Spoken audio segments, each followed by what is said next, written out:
Bonjour, c'est Phil. Je vous retrouve pour une nouvelle vidéo sur la chaîne Informatique simple pour tous. La vidéo d'aujourd'hui aura comme sujet comment mettre de la musique sur un diaporama PowerPoint. Je vais vous expliquer comment mettre de la musique sur un diaporama de photos existant.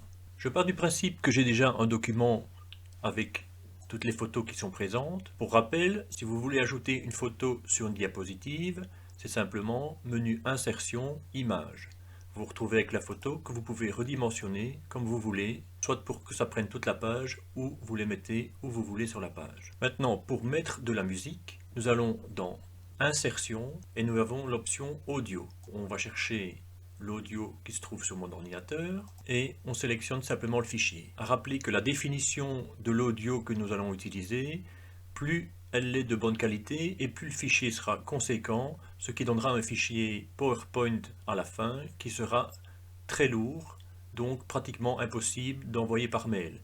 Donc prenez une version de l'audio qui n'est pas trop lourde pour ne pas avoir ce problème. On peut prendre soit du fichier MP3, soit du fichier Wave, et nous avons tous ces formats qui sont utilisables. Donc il y en a énormément. Sélectionnez le fichier et vous faites insérer. Une fois que vous avez mis votre fichier audio, vous faites un double clic sur le contrôle qui apparaît sur la diapositive où vous avez fait l'insertion et vous avez un onglet ici dans les menus qui apparaît qui s'appelle lecture. Le but est de faire jouer la musique sur l'ensemble des diapositives pour pouvoir avoir une musique en continu. Vous avez la possibilité dans un premier temps de découper une partie de la musique et ne prendre que ce qui vous intéresse. Vous avez la possibilité de faire un fondu en entrée et en sortie pour que le son soit de plus en plus fort en arrivant et aille en diminuant à la fin du diaporama. On peut également jouer sur le volume de la musique, avoir faible, moyen, fort.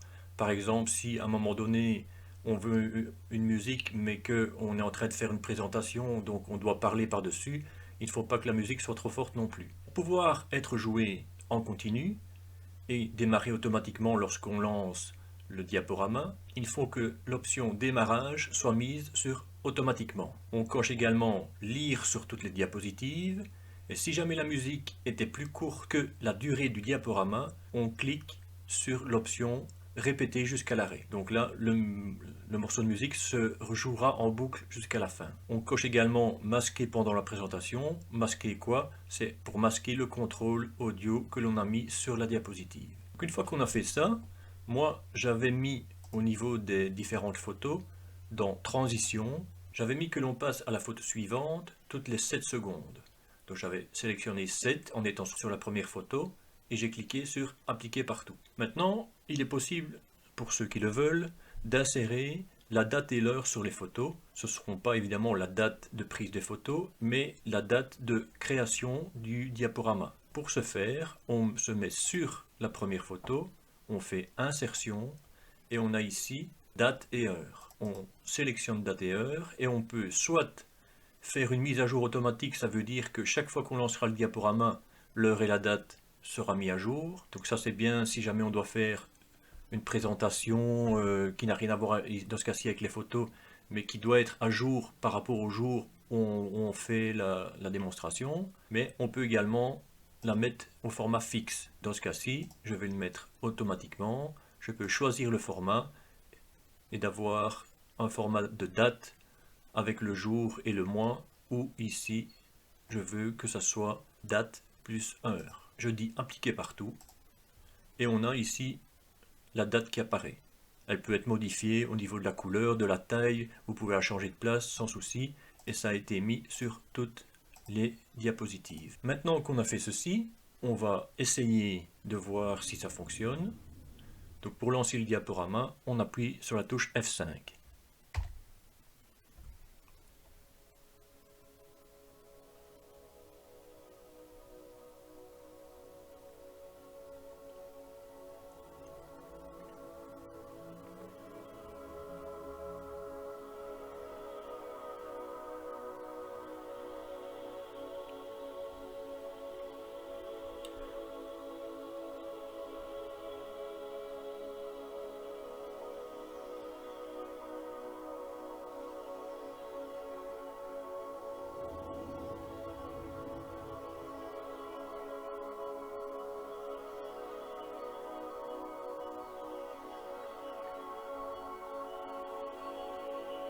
Donc là on voit que ça fonctionne, la musique est en continu et les diapositives passent d'une à l'autre.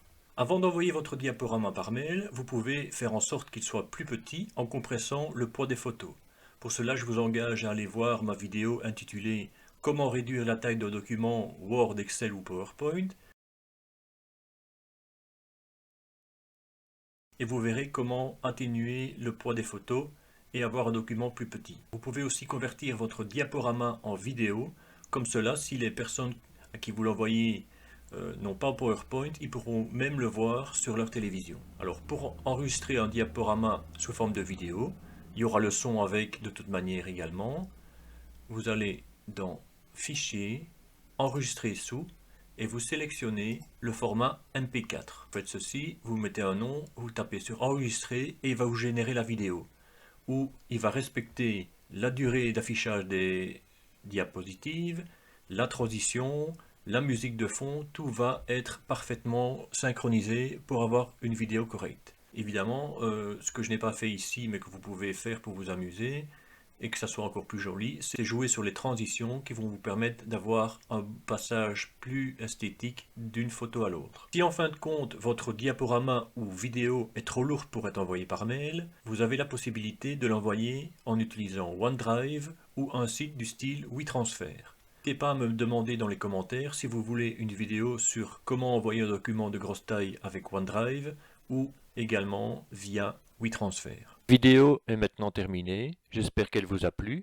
N'hésitez pas à visionner les autres vidéos disponibles sur la chaîne et à vous abonner. À bientôt pour d'autres vidéos.